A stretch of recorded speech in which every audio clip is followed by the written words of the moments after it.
मध्ये या सगळ्या जी-आरमुळे नुकसान होणार नाही आणि 58 लाख नोंदी शोधल्या होत्या. त्यावेळी देखील 10 लाख रुपये प्रत्येकी आणि एकाला नोकरी अशा प्रकारचा निर्णय आम्ही त्यावेळी घेतला. आणि सगळ्यात महत्त्वाची मागणी जी होती, जी हैदराबाद गॅजेट लागू करणं, थोडा अवधी लागणार आहे, पत्र इश्यू करणं. त्यामुळे नक्कीच यामध्ये मराठा समाजाला फायदा होणार आहे. त्रिसदस्यीय कमिटी गठीत केली म्हणजे अगदी खालच्या पातळीवर जाऊन त्या अर्जदाराच्या बाबतीमध्ये व्हेरिफिकेशन करणं, गृह चौकशी म्हणजे चौकशी करणं त्याचं, यासाठी त्रिसदस्यीय देखील समिती आपण गठीत केली. त्या अगदी कुळातल्या कुणाचंही कुणबी प्रमाणपत्र असेल तर तो आधार धरून ज्याला कुणबी प्रमाणपत्र पाहिजे त्याने अर्ज करावा. समितीच्या देखील अभिनंदन करतो. एक सर्वकष चर्चा करून एक मोठा निर्णय, चांगला निर्णय सरकारने घेतलेला आहे. यामध्ये हैदराबाद गॅजेटियर आणि सातारा गॅजेट लागू करणं या मागण्या होत्या आणि त्यामध्ये सर्वप्रथम मनोज जरांगे पाटील यांचं अभिनंदन करतो, त्यांना धन्यवाद देतो आणि मोठ्या प्रमाणावर संपूर्ण राज्यातून आलेले मराठा समाज बांधव भगिनी यांनाही धन्यवाद देतो की त्यांनी 5 दिवस या ठिकाणी आंदोलन केलं, उपोषण केलं आणि त्याबद्दल सरकारने देखील सकारात्मक भूमिका घेतली. यामध्ये मुख्यमंत्री देवेंद्रजी, मी स्वतः अजितदादा, आम्ही देखील या मनोज जरांगे पाटील आणि मराठा समाजाच्या बाबतीमध्ये अतिशय पहिल्यापासून सकारात्मक होतो आणि या बाबतीमध्ये निर्णय घेऊन तो कायद्याच्या चौकटीत बसला पाहिजे, टिकला पाहिजे, नियमामध्ये बसला पाहिजे, या सगळ्या गोष्टींचा विचार केला आणि यासाठी एक मंत्रिमंडळाची उपसमिती राधाकृष्ण विखे पाटील यांच्या अध्यक्षतेखाली आपण केली होती आणि त्या कमिटीने देखील त्या समितीचं देखील मी अभिनंदन करतो. सर्व मंत्रिमंडळातील त्यांच्या त्या कमिटीतल्या सर्व मंत्र्यांचंही अभिनंदन करतो. तिथं उदय सामंत पण आहेत, तिथे त्या कमिटीत होते. आज प्रताप सरनाईक देखील तिकडे व्यासपीठावर होते. या सर्व लोकांचं समितीच्या देखील अभिनंदन करतो. एक सर्वकष चर्चा करून एक मोठा निर्णय, चांगला निर्णय सरकारने घेतलेला आहे.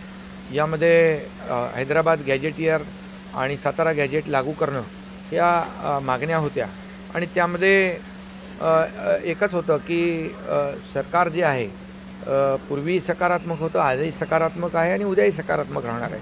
हैदराबाद गॅजेट लागू करण्यासंदर्भातलं किंबहुना प्रमाणपत्र मिळणं अधिक सुलभ होणं, सोपं होणं, या बाबतीमध्ये निर्णय होणं आवश्यक होतं अशी त्यांची मागणी होती आणि त्यामुळे हैदराबाद गॅजेटच्या जी-आरमध्ये गाव असेल, कुळ असेल, या गावातल्या आणि नातेसंबंधातल्या कुळातल्या कुणाचंही कुणबी प्रमाणपत्र असेल तर तो आधार धरून ज्याला कुणबी प्रमाणपत्र पाहिजे त्याने अर्ज करावा आणि ॲफिडेविट द्यावं आणि त्याची जी काही चौकशी आहे, आपण पूर्वी जसं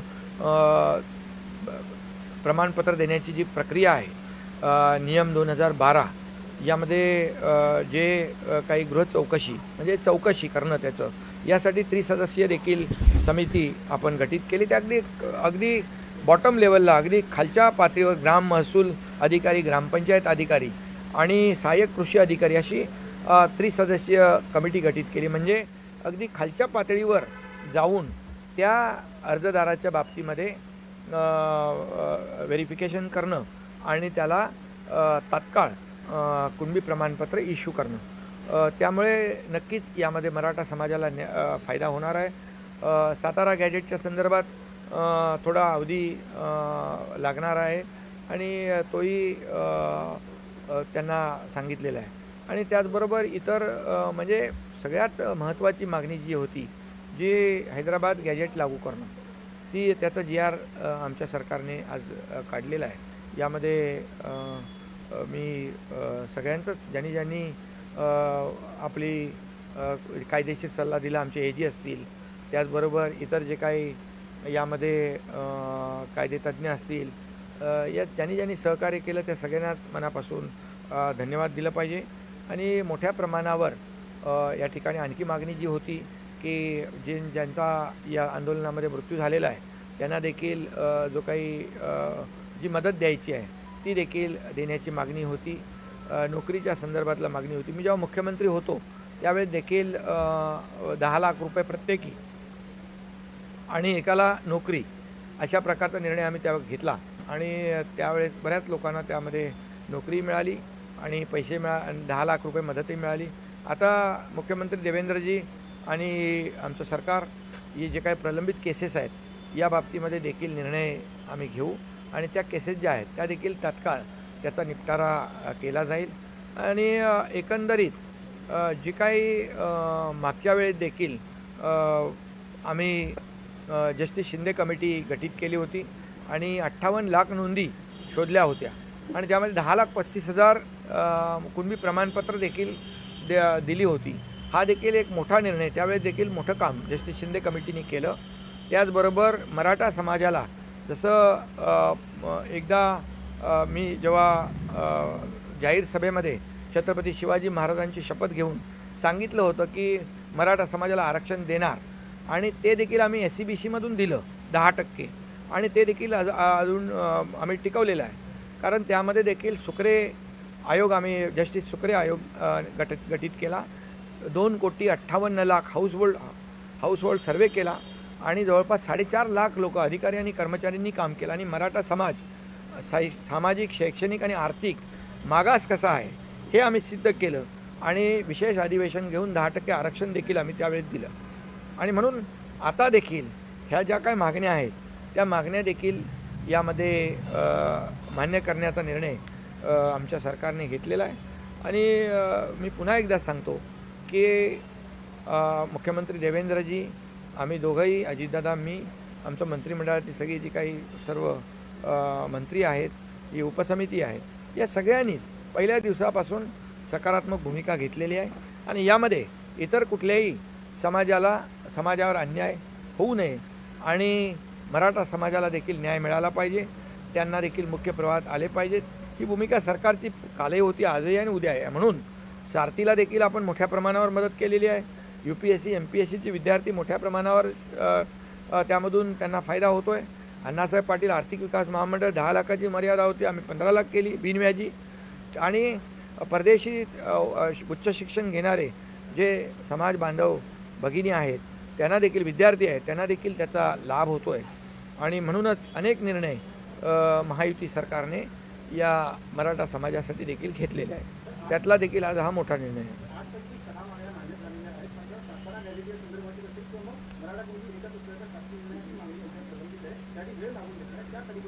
बघा, कुठलाही निर्णय घेताना तो कायदेशीर असला पाहिजे, नियमात बसला पाहिजे, कायद्याच्या चौकटीत टिकला पाहिजे, अशा प्रकारचं धोरण आणि भूमिका सरकारची आहे. आणि त्यामुळे सातारा गॅझेटेर जे आहे त्याला त्याच्यामध्ये ज्या काही अडचणी आहेत, त्रुटी आहेत, जी काही आपल्याला माहिती गोळा करायची आहे याला अवधी लागेल आणि त्याप्रमाणे तो त्याचा पुढचा निर्णय होईल. त्याचबरोबर आता जे काही कुणबी प्रमाणपत्र जे मागणी आहे ती बऱ्यापैकी मोठ्या प्रमाणामध्ये या हैदराबाद गॅजेटियरमध्ये त्याची जी काही सर्वेक्षण होईल, त्याची तपासणी होईल त्रिसदस्यीय समितीच्या वतीने. हे सगळं जे काय आहे ही प्रमाणपत्र देण्याच्याबद्दल कार्यपद्धती अतिशय सुलभ आणि सोपी असली पाहिजे आणि सोप्या पद्धतीने त्या मराठा समाजातल्या अर्जदाराला, मागणीदाराला प्रमाणपत्र मिळालं पाहिजे, ही भूमिका सरकारची होती आणि म्हणून यामध्ये आजचा निर्णय आपण घेतलेला आहे.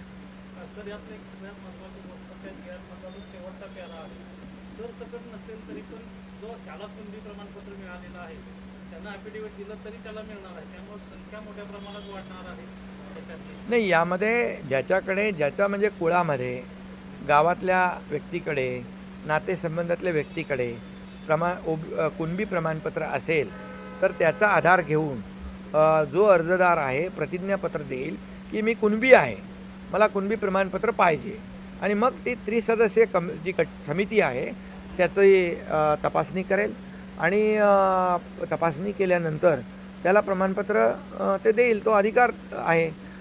कारण ज्याच्या नातेवाईकाकडे कुणबी प्रमाणपत्र आहे त्याला कुणबी प्रमाणपत्र देण्याचं आपल्या सरकारचं धोरण आताचं नाही, ते फार पूर्वीपासूनचं आहे. कारण 1967 पूर्वीचा जो जी काही नोंद आहे ती नोंद यासाठी यापूर्वी आम्ही जे काही जस्टिस शिंदे कमिटीने 58 लाख मगाशी मी म्हणालो नोंदी शोधल्या, हे देखील मोठं काम झालेलं आहे.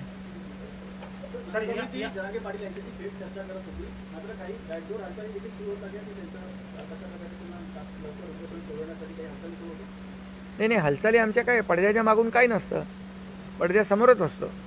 त्यामुळे जे काय आहे ते GRमध्ये आलेलं आहे आणि GRमध्ये जे आम्ही GR जो काढलेला आहे तो GR मनोज जरांगे पाटील आणि त्यांच्या इतर लोकांनी त्याचं वाचन केलेलं आहे. आणि त्यामुळे मला वाटतं आजचा जो काही निर्णय आहे त्यामुळे त्या निर्णयामुळे इतर कुठल्याही समाजावर अन्याय होणार नाही याची देखील काळजी आमच्या सरकारने घेतलेली आहे.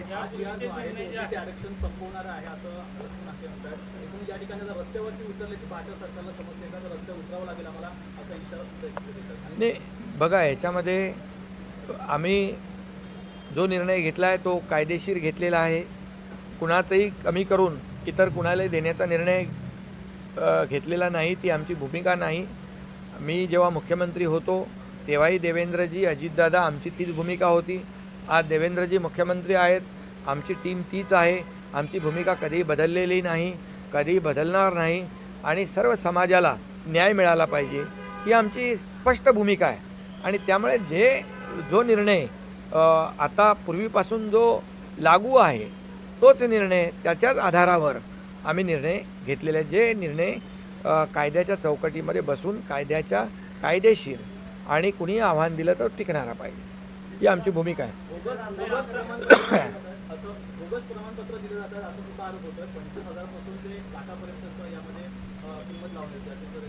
यामध्ये मी आपल्याला एवढंच सांगतो की कुठल्याही प्रकारे कुठलेही प्रमाणपत्र बोगस असतील, ते कुठल्याही जातीचे असतील, तर बोगस प्रमाणपत्राची चौकशी होईल. आणि बोगस प्रमाणपत्र याच्यामध्ये कायद्यामध्ये आहे की बोगस प्रमाणपत्र खोटे पुरावे देऊन घेणाराही दोषी आहे आणि देणाराही दोषी आहे. त्यामुळे कुणावरही अन्याय होणार नाही आणि अशा प्रकारचं चुकीचं बोगस काही काम झालं असेल तर त्याची चौकशी होऊन कारवाई होईल.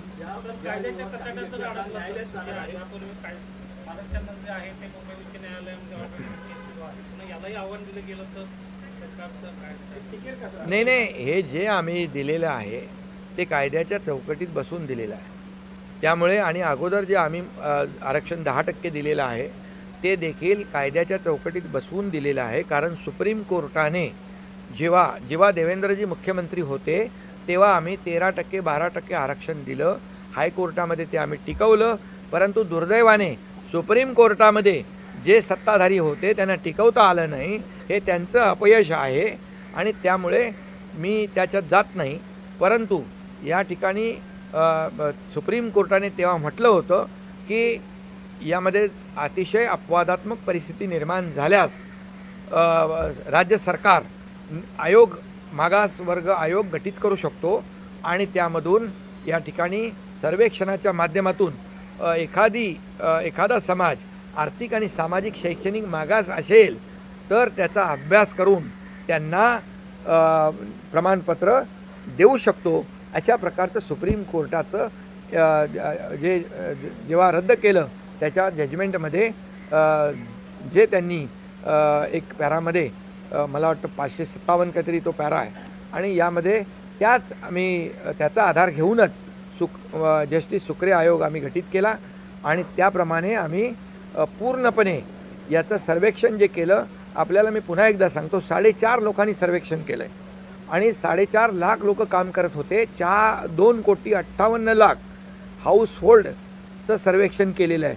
आत्तापर्यंतच्या इतिहासातला सगळ्यात मोठा सर्वे आहे आणि त्यामुळे मराठा समाज मागास कसा आहे, आत्महत्याग्रस्त शेतकरी किती टक्के, यामध्ये माथाडी कामगार, मोलमजुरी करणाऱ्या घरकाम करणाऱ्या आमच्या भगिनी, त्याचबरोबर डबेवाले, ऊसतोड कामगार, हे सगळे लोक त्याच्यामध्ये आहेत.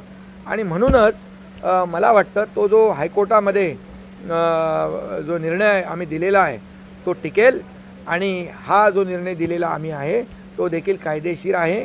आणि कायद्याच्या चौकटीत बसवून आम्ही दिलेला आहे.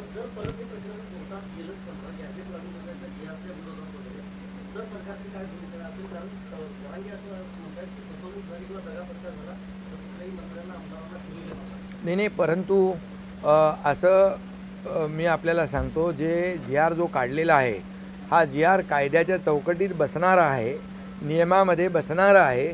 प्रमाणपत्र देण्याची पद्धत जी आहे ही सुलभ केलेली आहे आणि त्यामुळे मला वाटतं कुणालाही आक्षेप घेण्याची आवश्यकता नाही.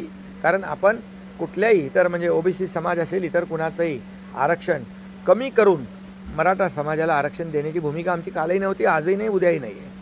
त्यामुळे मला वाटतं एक संपूर्ण सारासार विचार करून यामधून पूर्ण माहिती घेऊनच हा निर्णय आम्ही घेतलेला आहे.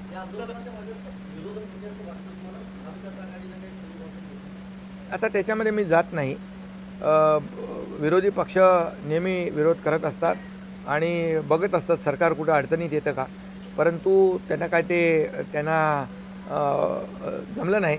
कारण सरकार मजबूतीने आम्ही सगळे, मी आहे, देवेंद्रजी आहेत, अजितदादा आहेत, आमचे सगळे मंत्री आहेत, एक दिलाने सर्वजण या निर्णयाच्या मागे ठाम होतो. आणि हा निर्णय खरं म्हणजे मनोज जरांगे पाटील हे मराठा समाजासाठी गेले अनेक वर्ष लढत आहेत. एक संवेदना असणारा माणूस आहे आणि म्हणूनच आमचं सरकार देखील संवेदनशील आहे. आणि म्हणून संवेदनशील सरकार असल्यामुळे आम्ही हा निर्णय कायदेशीर आणि सर्व नियम बघूनच घेतलेला आहे. धन्यवाद.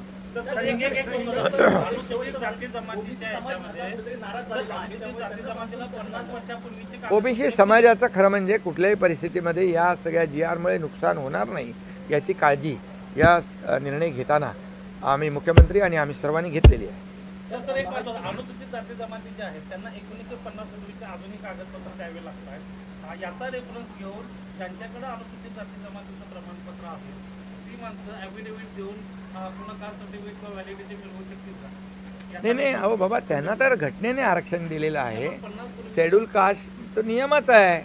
शेड्यूल कास्ट आणि शेड्यूल ट्राईब हे घटनेने दिलेलं आरक्षण आहे. त्याच्यामध्ये त्यांचं कुठलंही नुकसान नाही आणि त्यांचा या निर्णयाशी कोणताही